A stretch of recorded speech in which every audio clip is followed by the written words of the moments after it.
श्री रामकृष्ण लीलामृत। जय ठाकुर, जय मां। सभी लीलामृत प्रेमियों को मेरी ओर से प्रणाम। आइए आज की लीलामृत आरंभ करते हैं। आज का विषय है गुरु भाव और गुरु।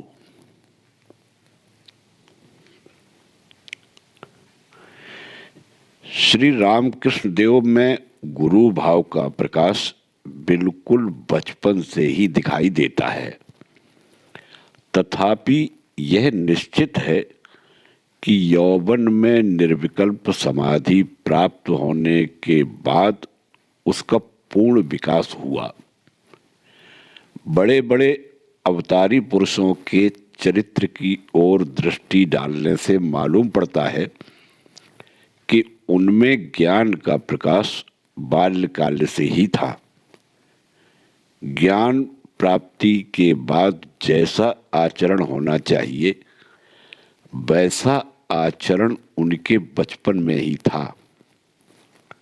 जो यथार्थ गुरु होता है उसमें गुरुत्व के लक्षण बाल्यकाल में ही पाए जाते हैं।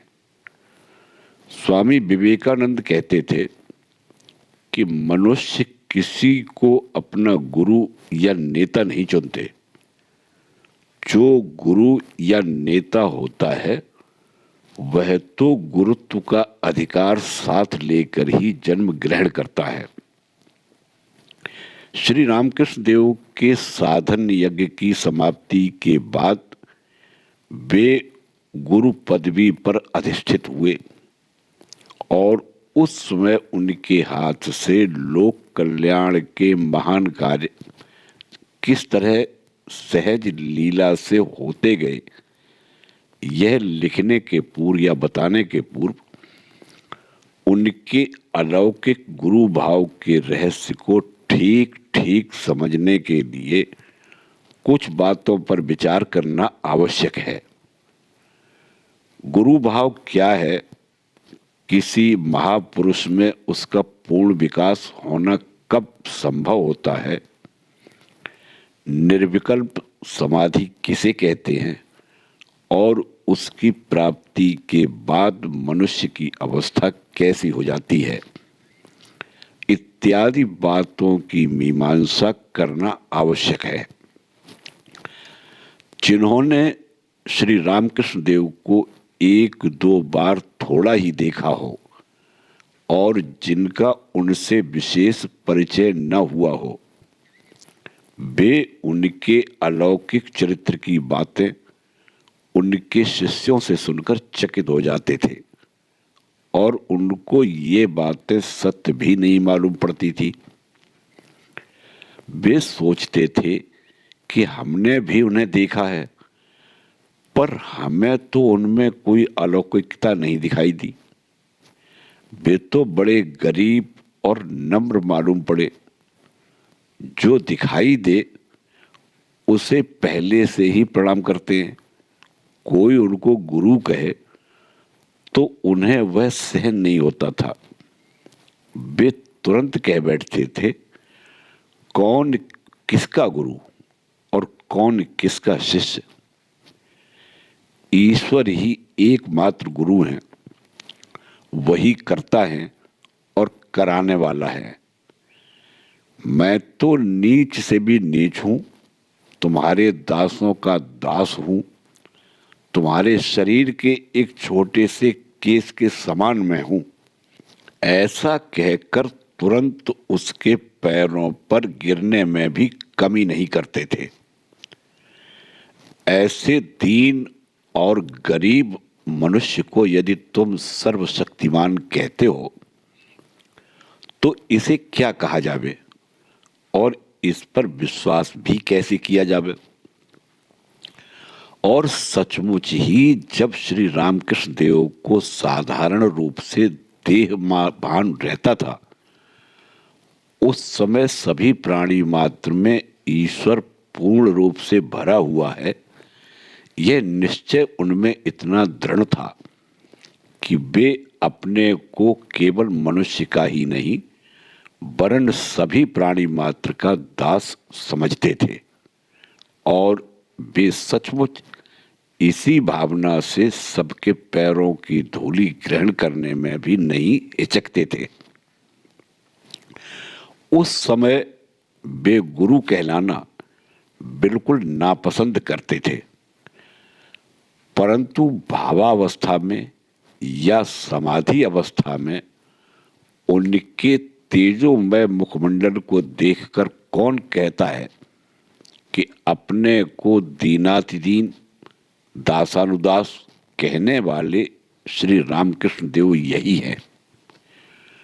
उस अद्भुत भावावेश में श्री जगदम्बा के हाथ के यंत्र रूप बनकर जब वे स्पर्श करके या केवल इच्छा मात्र से किसी का देह भान नष्ट करके उसे समाधि लगा देते थे या उसके हृदय में भगवत प्रेम का प्रचंड प्रवाह उत्पन्न कर देते थे या अपनी अलौकिक शक्ति के द्वारा उसके मन की मलिनता और संसार की आसक्ति नष्ट करके उसके मन को पहले कभी न हुआ हो इस तरह ईश्वर चिंतन में तल्लीन कर देते थे, तब तो उनकी अपूर्व शक्ति को देखकर निस्संदेह ये निश्चय हो जाता कि ये वही श्री रामकृष्ण देव नहीं है। ये तो यथार्थ में अज्ञान से अंधे हुए, त्रिविध तापों से तप्त, भवरोग से ग्रसे हुए, असहाय, दीन, अनाथ मनुष्यों के गुरु और त्राता है और उनकी इसी दिव्य शक्ति को जानकर उनके भक्त उन्हें गुरु, कृपा सागर, भगवान आदि विशेषणों से संबोधित करते थे। दिखने में दो परस्पर विरोधी गुण दीनता और सर्वशक्तिमत्ता श्री रामकृष्ण देव के सिवाय और किसी दूसरे में कभी दिखाई नहीं देते थे। इस प्रकार की दो परस्पर विरोधी बातें एक ही जगह कैसे रह सकती हैं, यह समझने के लिए निर्विकल्प समाधि और सर्वात्म भाव पर यहाँ पर थोड़ा सा विचार करना आवश्यक है। प्रश्न है, निर्विकल्प समाधि किसे कहते हैं? उत्तर है, मन को संकल्प विकल्प रहित अवस्था में पहुंचा देना ही निर्विकल्प समाधि अवस्था कहलाती है। प्रश्न है, संकल्प विकल्प का क्या अर्थ है?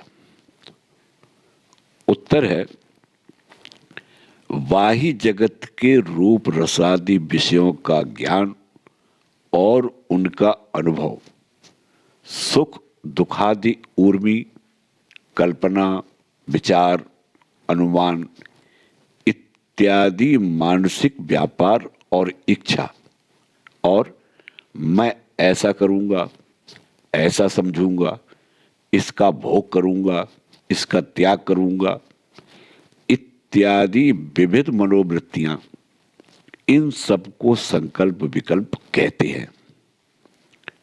प्रश्न है, ये वृत्तियां किस कारण उत्पन्न होती हैं? उत्तर है, मैं का ज्ञान या बोध रहने के कारण ये वृत्तियां उत्पन्न होती हैं। जब मैंपन का ज्ञान था, अहम कार स्थायी रूप से नष्ट हो जाता है या कुछ समय के लिए ही नष्ट हो जाता है, तब उस समय मन में कोई भी वृत्ति उत्पन्न नहीं होती। प्रश्न है, मूर्छा में या गाढ़ निद्रा में भी मैंपन का बोध नहीं रहते तो क्या ऐसा ही किसी अवस्था को निर्विकल्प समाधि कहते हैं? उत्तर है नहीं। मूर्छा या गाढ़ निद्रा की अवस्था में मैंपन का बोध नहीं रहता, ऐसी बात नहीं है। यह बोध तो उस अवस्था में भी रहता ही है। इतना ही होता है कि जिस मस्तिष्क रूपी यंत्र की सहायता से मन में मैं करता है, उस यंत्र की क्रिया कुछ समय तक थोड़ी बहुत बंद हो जाती है, परंतु सब वृत्तियां भीतर समाई हुई ही खलबली मचाती रहती है। श्री रामकृष्ण देव इसका एक सुंदर दृष्टांत देते थे। समूचे मटर के दाने मुंह में भर लेने के बाद जैसे कपोत यानी कबूतर गले को फुलाकर गटर गुम आवाज करते हैं, उन्हें देखकर तो कोई यह समझेगा कि इनके मुंह में कुछ नहीं है, पर गले को हाथ से दबाने पर पता लगेगा कि इनके मुंह में मटर के दाने एकदम ठूस कर भरे हुए हैं। प्रश्न है, मूर्छा या सुसुप्ति में इस प्रकार मैंपन का बोध रहता है, यह कैसे समझा जावे? उत्तर है प्रत्यक्ष फल को देखकर। मूर्छा में या सुसुप्ति में हृदय का स्फुरण, हाथ पैर की नाड़ियां, रुधिर का प्रभाव आदि सब शारीरिक क्रियाएं जारी रहती हैं, बंद नहीं होती, क्योंकि ये क्रियाएं भी तो मैंपन के बोध के आश्रय से ही हुआ करती हैं। दूसरी बात यह है कि मूर्छा के या सुसुप्ति के बाह्य लक्षण कुछ कुछ अंशों में यद्यप समाधि के समान ही दिखाई देते हैं, तथापि उनमें से निकलकर मनुष्य जब सचेत होता है, तब उसका ज्ञान या आनंद वैसा ही रहता है।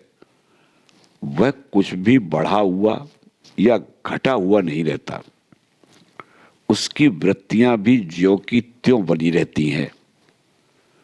उदाहरण के लिए, कामी मनुष्य का काम ज्यों का त्यों रहता है, क्रोधी मनुष्य का क्रोध जैसा का तैसा बना रहता है, लोभी मनुष्य का लोभ वैसा ही बना रहता है, इत्यादि। पर निर्विकल्प समाधि अवस्था का अनुभव हो जाने से ये सब वृत्तियां नष्ट हो जाती हैं।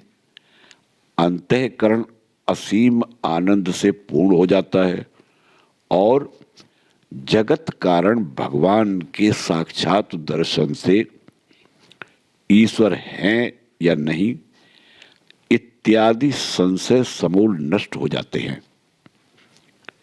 प्रश्न है, भला मान लीजिए कि निर्विकल्प अवस्था प्राप्त होकर कुछ समय तक श्री रामकृष्ण देव के मैंपन का लोप हो गया था, पर उसके बाद क्या हुआ?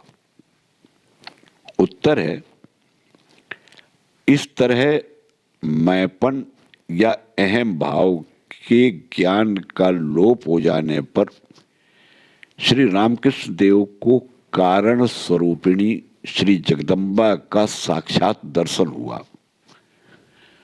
पर उतने से ही उनकी तृप्ति नहीं हुई।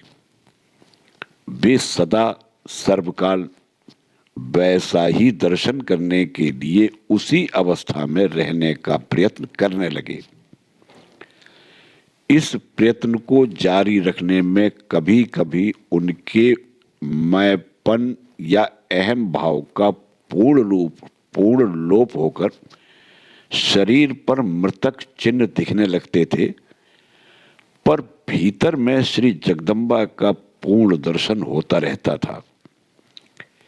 कभी कभी मैंपन का केवल अल्पांश शेष रहकर शरीर पर जीवित अवस्था के कुछ लक्षण दिख पड़ते थे और भीतर उनके मन के शुद्ध सत्वगुण में पर्दे में से श्री जगदम्बा का कुछ बाधा युक्त दर्शन होता रहता था।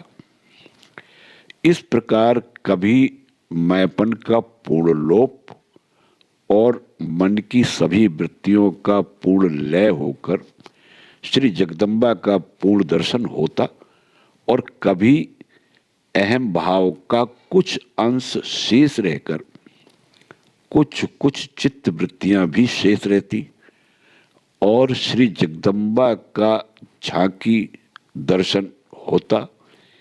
इस तरह का क्रम लगातार 6 महीने तक जारी रहा। तदंतर श्री जगदम्बा ने कहिए या श्री भगवान ने कहिए या कहिए कि जो विराट चैतन्य या विराट शक्ति जगत रूप में प्रकाशित होकर सर्व चराचर में ओतप्रोत भरकर भी बाकी बचकर भिन्न भिन्न नाम रूप से नाट्य लीला कर रही है, उसने ही उनको आज्ञा दी कि अरे तू भावमुखी होकर रह। भावमुखी हो अर्थात अहंकार का पूर्ण लोप करके निर्गुण भाव में स्थित मत हो, वरन जिससे इन अनंत भावों की उत्पत्ति होती है वह विराट अहंकार ही मैं हूं, उसकी इच्छा ही मेरी इच्छा है, उसका कार्य ही मेरा कार्य है। यही भावना सदा सर्वकाल मन में धारण करते हुए अपना जीवन बिता और लोक कल्याण कर, ऐसा आदेश दिया था। इस अवस्था में पहुंचने पर मैं अमुक का पिता हूं, अमुक का पुत्र हूं, मैं ब्राह्मण हूं इत्यादि सब बातें मन से बिल्कुल साफ दूर हो जाती हैं और मैं वही विश्वव्यापी मैं हूं, इसी बात का अनुभव सदा सर्वकाल जागृत रहता है। श्री रामकृष्ण देव बारंबार कहते थे, भाइयों मैं इसका पुत्र हूं, उसका पिता हूं, मैं ब्राह्मण हूं या शूद्र हूं, मैं पंडित हूं, मैं धनवान हूं, यह सब कच्चा अहंकार है। इसी से मनुष्य बंधन में पड़ता है। ऐसे अहंकार का त्याग करना चाहिए और मैं भगवान का दास हूं, मैं उनका भक्त हूं, मैं उसका अपत्य हूं, मैं उसका अंश हूं, यह पक्का अहंकार है। इसी को सदैव मन में रखना चाहिए। कहना न होगा कि इस तरह निरंतर भाव में रहकर विराट अहंकार के साथ अपनी एकता का जब वे अनुभव करते रहते थे तभी वे श्री जगदम्बा के निर्गुण भाव से कुछ नीचे उतरे हुए रहते थे, परंतु इस अवस्था में भी उनका एकत्व का अनुभव इतना दृढ़ रहा करता था कि उन्हें यह प्रत्यक्ष मालूम पड़ता था कि इस ब्रह्मांड का सभी व्यवहार मैं ही कर रहा हूं। इस अवस्था का अत्यल्प अनुभव भी या उसकी केवल कल्पना भी अत्यंत अद्भुत रहा करती है। उनके सर्वात्म भाव के संबंध में एक दो उदाहरण यहां दे देने से आप सभी को इस बात की कुछ कुछ कल्पना हो सकेगी। एक बार वर्षा ऋतु में काली मंदिर के अहाते में एक और सुंदर हरी घास उगी हुई थी। एक दिन उस सुंदर दृश्य को देखते देखते श्री रामकृष्ण देव इतने तन्मय हो गए कि वे उस स्थान से एक रूप होकर उसे अपने शरीर का ही भाग समझने लगे। इतने में ही एक मनुष्य उस जगह की घास पर से चलकर दूसरी ओर गया। श्री रामकृष्ण देव कहते थे, छाती पर से किसी के चलने से जैसी पीड़ा होती है, वैसी ही पीड़ा मुझे उस समय हुई और मेरी छाती कुछ समय तक लाल हो गई। उसी तरह और एक दिन काली मंदिर के घाट पर खड़े हुए श्री रामकृष्ण देव भावावेश में गंगा जी की ओर देख रहे थे। उसी समय दो नौकाएं घाट पर आ लगी और उनमें से एक नौका पर दो केवटों में बड़ा झगड़ा शुरू हो गया। बढ़ते बढ़ते मारपीट भी होने लगी। इस दृश्य को भावावेश में तन्मय होकर देखते देखते श्री रामकृष्ण देव जोर जोर से चिल्लाने लगे। उनकी आवाज काली मंदिर में हृदय के कान में पड़ी और वह वहां पर दौड़ता हुआ आया और देखता क्या है कि श्री रामकृष्ण देव की पीठ लाल होकर उसमें लकड़ी की मार के निशान हो गए हैं। यह देखकर क्रोध से लाल होकर थर थर कांपते, दांत होठ चबाते हुए हृदय जोर से बोला, मामा मामा, आपको किसने मारा, सो मुझे बताइए, मैं इसी क्षण जाकर उसका प्राण ले लूंगा। तब थोड़ी देर के बाद कुछ शांत होने पर श्री रामकृष्ण देव ने अपनी पीठ पर के निशान का कारण हृदय को बताया। उसे सुनकर उसे बड़ा ही आश्चर्य हुआ। इस सर्वात्म भाव के नीचे माया के राज्य में जब श्री रामकृष्ण देव का मन उतरता था, तब उनके मन में मैं जगदम्बा का दास, मैं उसका भक्त अथवा मैं उसका अपत्य या मैं उसका अंश हूं, यह भाव सदैव जागृत रहता था। इस अवस्था के बहुत ही नीचे अविद्या, माया का काम, क्रोध, लोभ, मोह आदि के बल पर चलने वाला राज्य रहता है। निरंतर अभ्यास और ईश्वर चिंतन के द्वारा इस राज्य का पूर्ण त्याग कर देने के कारण श्री रामकृष्ण देव का मन इस राज्य की सीमा में कभी नहीं उतरता था, या यूं कहिए कि श्री जगदम्बा ही उनको उसमें उतरने नहीं देती थी, क्योंकि वे सदा कहा करते थे कि जिसने अपना सब भार माता पर डाल दिया है, उसका एक भी कदम माता कभी इधर उधर पड़ने नहीं देती। इस वर्णन से स्पष्ट है कि निर्विकल्प समाधि प्राप्त होने के बाद श्री रामकृष्ण देव का कच्चा अहंकार बिल्कुल नष्ट हो गया और जो अहंकार का जो कुछ भी थोड़ा सा अंश उनमें शेष रह गया था, वह विराट अर्थात पक्के अहंकार से चिर संयुक्त हो गया था। इसी कारण वे सभी प्रकार के लोगों के सभी प्रकार के भावों को सहज ही जान सकते थे, क्योंकि मनुष्य के मन की सब भाव तरंगें भी तो इसी विराट अहंकार के आश्रय से उत्पन्न होती हैं।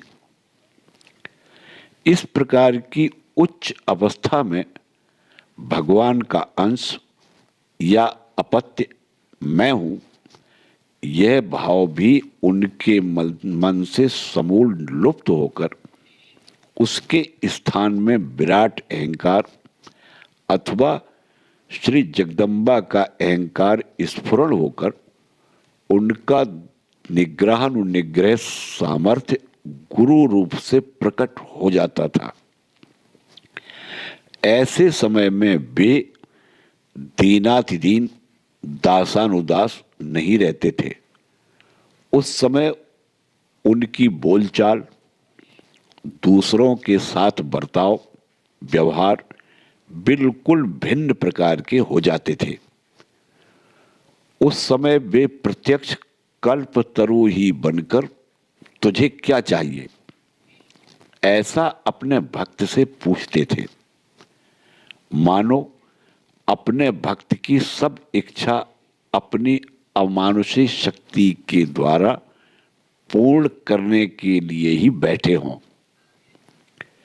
दक्षिणेश्वर में हर शनिवार और मंगलवार को और विशेष विशेष पर्व के दिन उन्होंने इस प्रकार भावाविष्ट होकर अनेक भक्तों पर कृपा की है। सन 1886 की जनवरी में काशीपुर में उनकी अमानुषिक शक्ति के संबंध की एक बड़ी अद्भुत घटना हुई, जिसका वर्णन नीचे विस्तार से दिया जाता है। श्री रामकृष्ण देव के गले में कुछ रोग हो जाने के कारण डॉक्टर महेंद्रलाल सरकार की सलाह से इलाज की सुविधा और बगीचे की शुद्ध हवा से लाभ उठाने के लिए उनके भक्त लोगों ने उनको कलकत्ता के पास काशीपुर में गोपाल बाबू के बगीचे में किराए के बंगले में रखा था।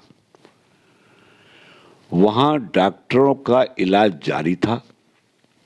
इससे कुछ लाभ भी होता हुआ दिखाई दिया। तथापि यहाँ आने के बाद एक दिन भी श्री रामकृष्ण देव ऊपर की मंजिल से नीचे बगीचे में घूमने आदि के लिए नहीं उतरे थे।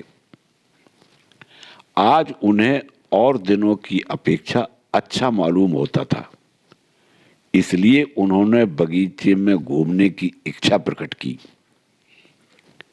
आज श्री रामकृष्ण देव नीचे आने वाले हैं, यह जानकर उनकी भक्त मंडली को बड़ा आनंद हुआ। श्री रामकृष्ण देव की सेवा में उनके सन्यासी भक्तगण सदा उपस्थित रहते थे। गृहस्थ भक्तों के पीछे संसार का उपद्रव लगे रहने के कारण वे लोग हर वक्त वहां नहीं रहते थे। वे आना जाना किया करते थे और श्री रामकृष्ण देव की सेवा में रहने वाले लोगों के खाने पीने का सब प्रबंध किया करते थे। जनवरी की पहली तारीख सन 1886 की छुट्टी के कारण काशीपुर में बहुत से भक्तगण जमा थे। दोपहर के 3 बजे का समय रहा होगा।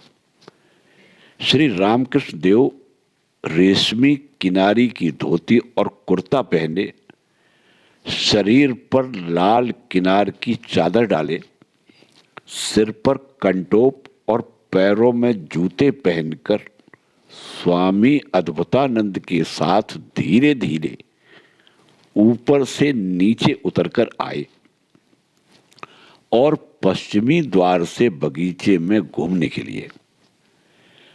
कुछ गृहस्थ भक्त लोग बड़े आनंद के साथ उनके पीछे पीछे चलने लगे। नरेंद्र आदि तरुण भक्त लोग रात भर भजन, जप, ध्यान आदि करते हुए जगते रहते थे। इसलिए वे लोग एक कोठरी में सो रहे थे।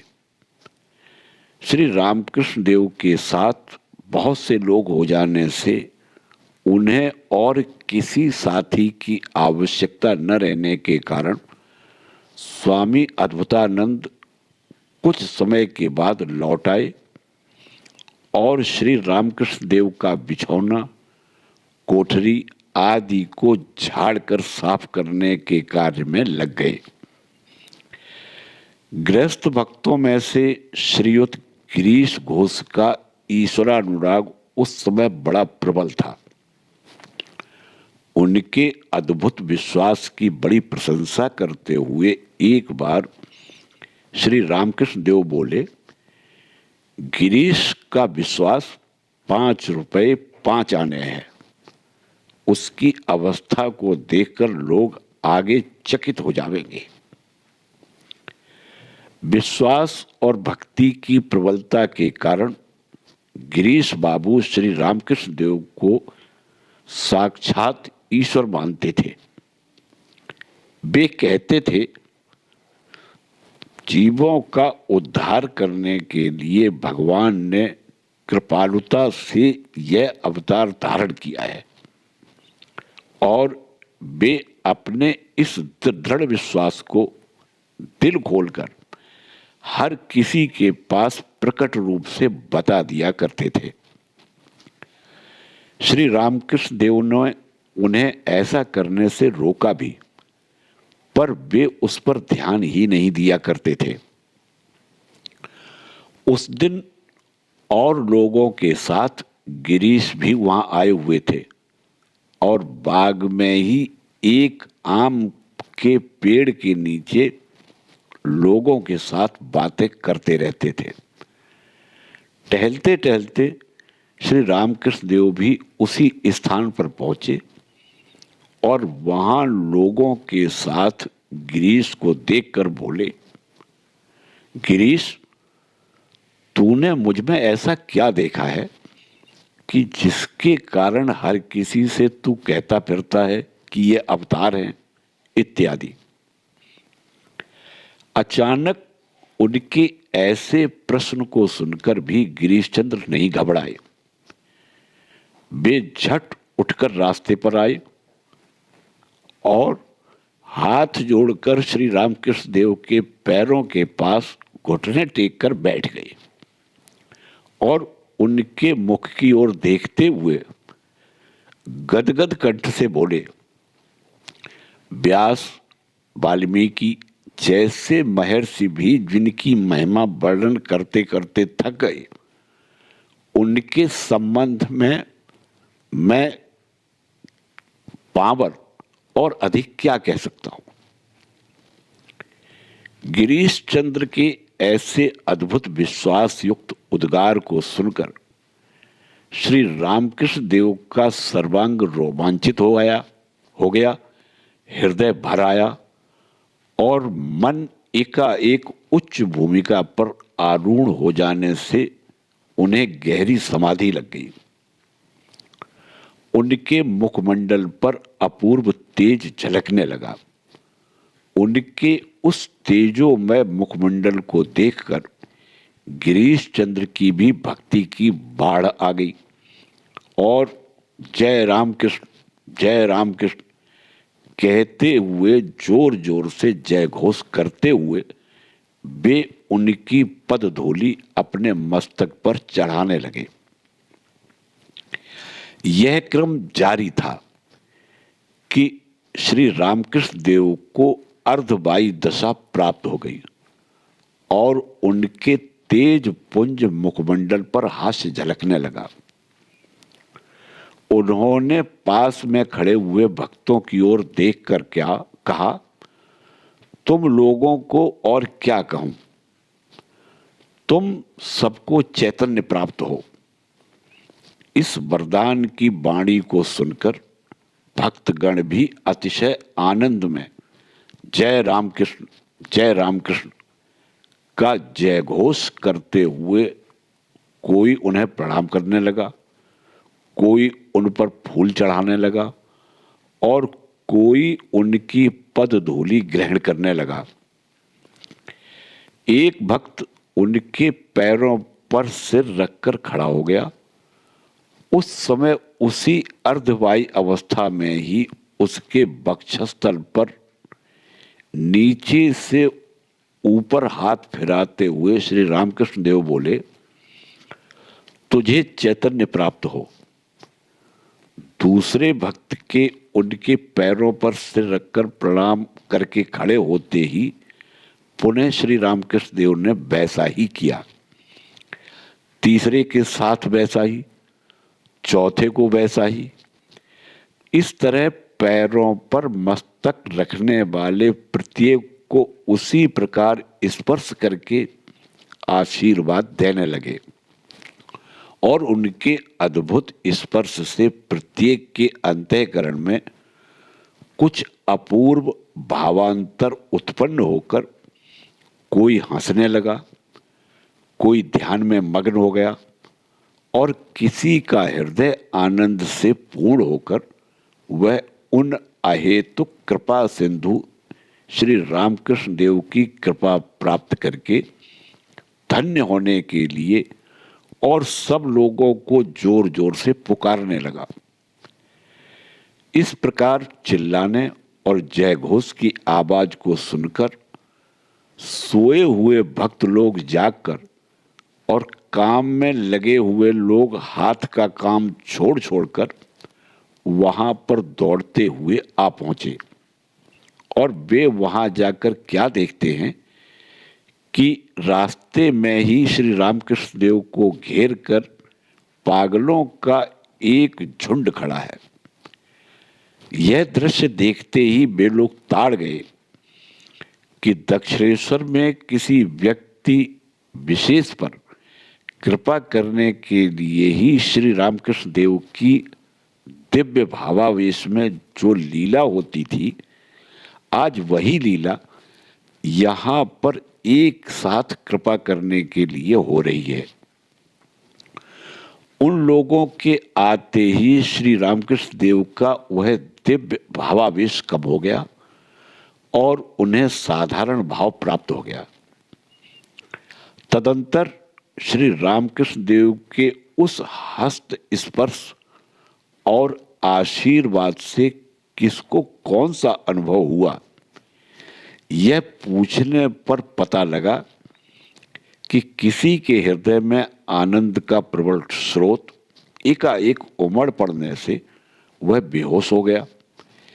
किसी किसी को अपने इष्ट देव का दर्शन प्राप्त हुआ, किसी को अपने हृदय में एक अपूर्व शक्ति का संचार होता मालूम हुआ, किसी के मन की चंचलता नष्ट होकर वह बिल्कुल एकाग्रचित्त हो गया और किसी को आंखें बंद कर लेने पर एक अद्भुत ज्योति का दर्शन मिला। इन भिन्न भिन्न दर्शनों के सिवाय प्रत्येक को अपने मन में अत्यंत शांति और अपूर्व आनंद का अनुभव प्राप्त हुआ। इस सारी मंडली में केवल 2 जनों को ही उस समय अभी नहीं कहते हुए श्री रामकृष्ण देव ने स्पर्श नहीं किया और केवल वे दोनों ही महत् पर्व के दिन कोरे रह गए। इस प्रकार के अनेक उदाहरण बताए जा सकते हैं। इन सब बातों से यही दिखता है कि कच्चे अहंकार का पूर्ण त्याग करने से ही श्री रामकृष्ण देव में यह असली दिव्य शक्ति पूर्ण रूप से प्रकट हो गई थी और कच्चे अहंकार के पूर्ण त्याग के कारण ही उनमें लोक गुरु, जगत गुरु के भाव का इतना अपूर्व और पूर्ण विकास हो गया था। मायाबद्ध मनुष्य के मन में से सब प्रकार की अज्ञान रूप मलिनता को हटाने वाली दिव्य शक्ति को ही गुरु भाव और यह शक्ति जिस शरीर के आश्रय से प्रकट हो उसे ही गुरु शास्त्रों में कहा गया है। ऊपर बताए अनुसार मनुष्य की अज्ञान मलिनता को दूर करने की शक्ति साक्षात परमेश्वर की ही होने के कारण वह जिस शरीर के आश्रय से प्रकट होती है उस शरीर को अर्थात गुरु को साक्षात परमेश्वर ही मानने का उपदेश शास्त्रों ने दिया है। अग्नि और उसकी दाहक शक्ति जैसे एक हैं और वे अलग अलग नहीं की जा सकती, उसी तरह यह ईश्वरी शक्ति और जिसके आश्रय से वह शक्ति प्रकट होती है वह शरीर भी एक ही है। इसी बात को स्पष्ट करने के लिए गुरुर् ब्रह्मा गुरुर्विष्णु गुरुर्देवो महेश्वरा गुरु साक्षात परब्रह्म तस्मै श्री गुरुवे नमः आदि गुरु और परमेश्वर का ऐक्य बताने वाले वचनों के द्वारा शास्त्रों ने गुरु भक्ति की इतनी महिमा बतलाई है।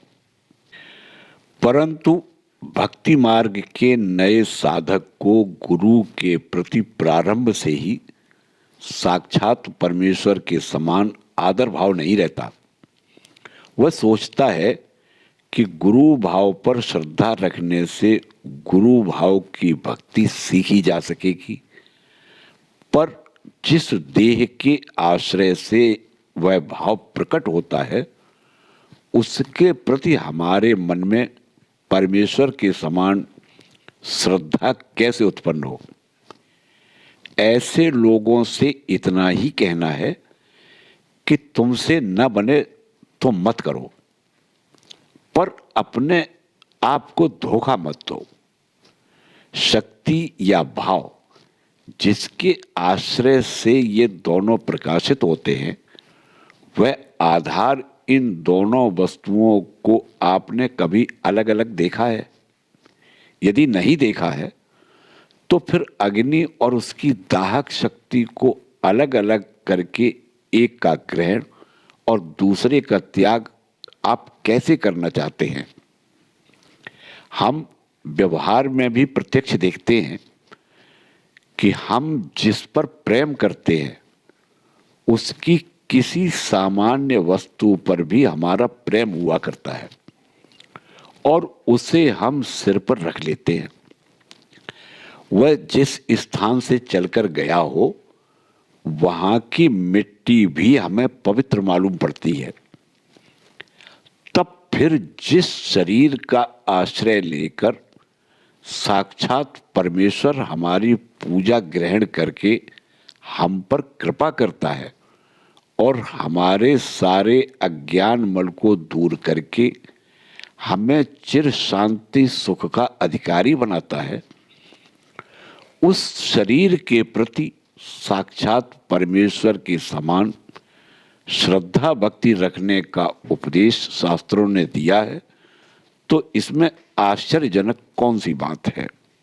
श्री रामकृष्ण देव कहते थे, अत्यंत एक निष्ठ भक्त को अपने गुरु के प्रति प्रेम तो होगा ही, पर गुरु का कोई नातेदार या गुरु के गांव का भी कोई मनुष्य मिल जाने से उसे एकदम गुरु का स्मरण होकर वह उसको गुरु कहकर प्रणाम करेगा। भक्त की गुरु भक्ति इतनी उच्च दशा में पहुंच जाने पर उसको अपने गुरु में एक भी दोष नहीं दिखाई देता। गुरु जो कुछ कहें वही उसके लिए प्रमाण हुआ करता है। उसकी दृष्टि ही उस तरह की हो जाती है। पांडु रोग अर्थात पीलिया रोग वाले मनुष्य को जैसे सब कुछ पीला ही दिखाई देता है वैसे ही उसको हो जाता है। उसको सब तरह ईश्वर ही सब कुछ हो गया है ऐसा दिखने लगता है। दक्षिणेश्वर में एक दिन श्री रामकृष्ण देव अपने एक सरल परंतु वाद प्रिय स्वभाव के शिष्य को कोई बात समझा रहे थे, पर वह बात उसके विचार शक्ति में नहीं उतरती थी, अर्थात उसकी बुद्धि को वह बात जचती नहीं थी। श्री रामकृष्ण देव के तीन चार बार समझाने पर भी जब उसका तर्क और बात बंद नहीं हुआ तब कुछ क्रोध से होकर परंतु मीठे शब्दों में वे उससे बोले, तू कैसा मनुष्य है रे? मैं स्वयं कहता जा रहा हूं तो भी तुझे निश्चय नहीं होता। तब तो उस शिष्य का गुरु प्रेम जागृत हो गया और वह कुछ लज्जित होकर बोला, महाराज भूल हुई, प्रत्यक्ष आप ही कह रहे हैं और मैं न मानूं, यह कैसे हो सकता है? इतनी देर तक मैं अपनी विचार शक्ति के बल पर व्यर्थ बात कर रहा था। इसे सुनकर प्रसन्न होकर हंसते हंसते श्री रामकृष्ण देव बोले, गुरु भक्ति कैसी चाहिए बताऊं? गुरु जैसा कहे वैसा ही तुरंत उसे दिखने लगना चाहिए। ऐसी ही भक्ति अर्जुन की थी। एक दिन रथ में बैठकर अर्जुन के साथ श्री कृष्ण यूं ही सहज घूम रहे थे कि एकदम आकाश की ओर देखकर बोले, आहा अर्जुन, यह देखो कितना सुंदर कबूतर उड़ता जा रहा है। आकाश की ओर देखकर अर्जुन तुरंत बोला, हाँ कृष्ण, यह कितना सुंदर कबूतर है। परंतु पुनः श्री कृष्ण ऊपर की ओर देखकर बोले, नहीं नहीं अर्जुन, यह तो कबूतर नहीं है। अर्जुन भी पुनः उधर देखकर बोला, सचमुच कृष्ण, यह तो कबूतर नहीं मालूम पड़ता। अब तू इतना ध्यान में रख कि अर्जुन बड़ा सत्यनिष्ठ था। व्यर्थ श्री कृष्ण की चापलूसी करने के लिए उसने ऐसा नहीं कहा, परंतु श्री कृष्ण के वाक्य पर उसकी इतनी भक्ति और श्रद्धा थी कि श्री कृष्ण ने जैसा कहा बिल्कुल वैसा ही अर्जुन को दिखने लगा। यह ईश्वरी शक्ति सभी मनुष्यों के मन में कम या अधिक प्रमाण में रहा करती है। इसलिए गुरु भक्ति परायण साधक अंत में ऐसी अवस्था में पहुंच जाता है कि उस समय यह शक्ति स्वयं उसमें ही प्रकट होकर उसके मन की सभी शंकाओं का समाधान कर देती है और अत्यंत गूढ़ आध्यात्मिक तत्वों को उसे समझा देती है। तब तो उसे अपने संशयों को दूर कराने के लिए किसी तरह किसी दूसरी जगह जाना नहीं पड़ता। इस अवस्था के संबंध में श्री रामकृष्ण देव कहते हैं, अंत में मन ही गुरु बन जाता है, पर उस मन में और अपने सदा के मन में बहुत अंतर रहा करता है। अपना सदा का मन अशुद्ध और अपवित्र रहते हुए भोग सुख, काम कांचन आसक्ति के पीछे पड़ा रहता है और वह मन शुद्ध और पवित्र होकर ईश्वरी शक्ति प्रकट करने का यंत्र स्वरूप बन जाता है। और भी वे कहते थे, गुरु अर्थात जैसी सखो, गुरु अर्थात जैसी सखी, जब तक राधा की श्री कृष्ण से भेंट नहीं हुई थी तब तक सखी का काम समाप्त नहीं हुआ था। श्री गुरु अपने शिष्य का हाथ पकड़कर उसे उच्च और उच्चतर भाव प्रदेश में ले जाते उसके इष्ट देव के सामने लाकर कहते हैं, शिष्य देख, यह तेरा इष्ट देव। और इतना कहकर श्री गुरु स्वयं अंतर्धान हो जाते हैं। एक दिन श्री रामकृष्ण देव के मुख से गुरु भाव के इस प्रकार के रहस्य को सुनकर उनका एक अत्यंत प्रेमी भक्त बोल उठा। तब फिर अंत में एक दिन श्री गुरु का और अपना विच्छेद होना ही है ना। इस भावना से उसके हृदय में बड़ी व्यथा होने लगी और वह पूछने लगा, महाराज, उस समय गुरुजी कहाँ चले जाते हैं? श्री रामकृष्ण देव बोले, गुरु तो उस इष्ट देव के साथ ही एक रूप हो जाते हैं। गुरु, कृष्ण और वैष्णव ये तीनों ही एक हैं, एक के ही ये तीन रूप हैं। जय ठाकुर, जय मां।